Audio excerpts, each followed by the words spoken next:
Queria trazer uma pequena mensagem sobre dízimo e ofertas. Meus queridos irmãos, em Cristo, o cristão na face da terra, você que esteja me ouvindo, pouco importa onde você se encontra, o importante é que a palavra de Deus ela é para toda a humanidade.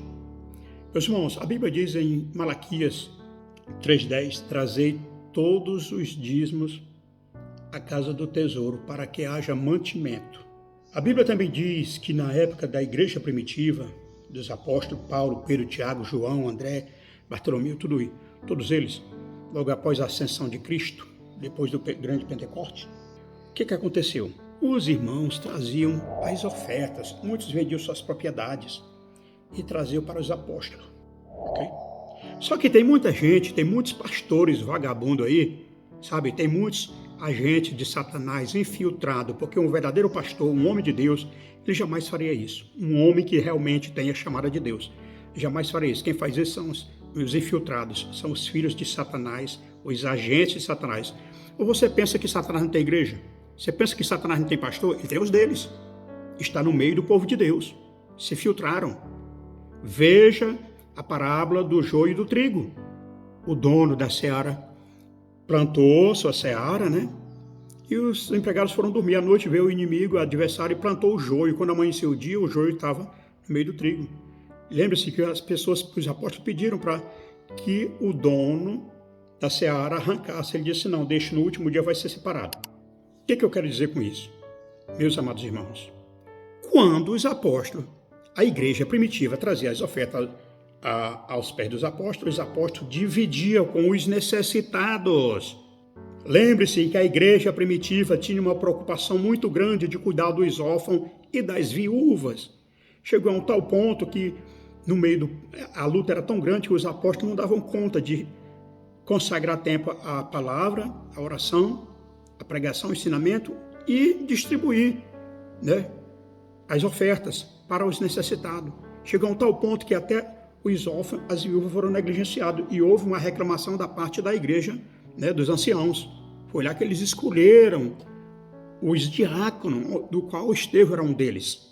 A Bíblia diz, meus irmãos, que não faltava nada no meio deles, não faltava nada, entendeu? Porque eram divididos de igual modo para todos.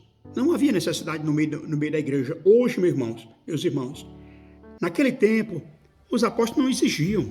Hoje, as pessoas exigem, os apóstolos, os pregadores, os falsos pastores exigem que as igrejas tragam dinheiro, casas, carro, bens, propriedade para eles. E o povo morrendo. Não tem alimento da palavra, não tem. Os órfãos, as viúvas, necessitados, gente morrendo de necessidade, não tem nem o que comer. Não tem nem como pagar o seu aluguel, não tem nem como pagar a sua energia, a sua luz.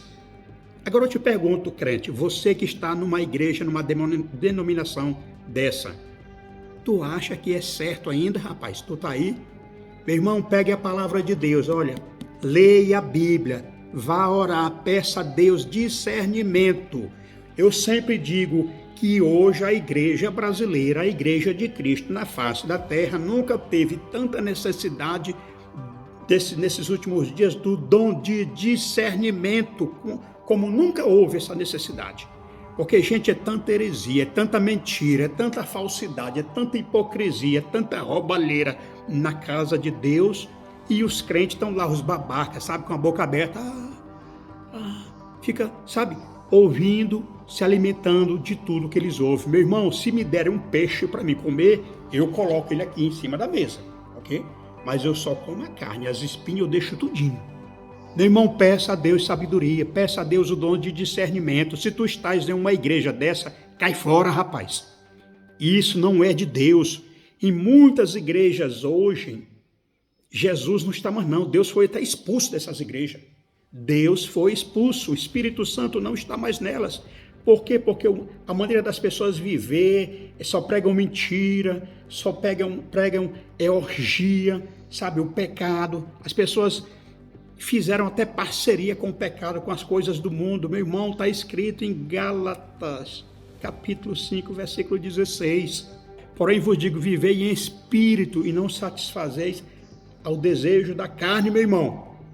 Nós temos que viver em espírito, adorando a Deus em espírito e em verdade, todo dia da nossa vida. O nosso corpo ele é santo, nós temos que pedir a Deus a santidade, nos revertirmos, sabe? Nos revertirmos do manto da santidade, meu irmão. No céu só entra coisa pura, não entra impureza no céu, não. Não adianta você querer enganar, ou tu estás te enganando a ti mesmo, tu estás mentindo para as pessoas. Você que é um membro de uma igreja dessa, que se você se enquadra nesta mensagem, eu te peço, ore a Deus na tua casa, rapaz. Leia a palavra, peça ao Espírito Santo para te dar sabedoria e discernimento. Ele vai te capacitar. Cai fora dessas igrejas. São falsos pastores, falsos apóstolos, falsos profetas, são agentes do inferno que estão aí, sabe, para fazer você perder teu tempo, perder tua salvação, que é a coisa mais preciosa que tem nesse mundo que Deus te deu, é a tua salvação. Escrever o teu nome no livro da vida, mas se tu não viver de acordo com a palavra, de acordo com esta palavra, teu nome será apagado, olha, apagado, sabe? Apagado. E tu has de ir para o inferno, meu irmão. Não é o que Deus quer para ti, não. Acorda, acorda em nome do Senhor Jesus Cristo.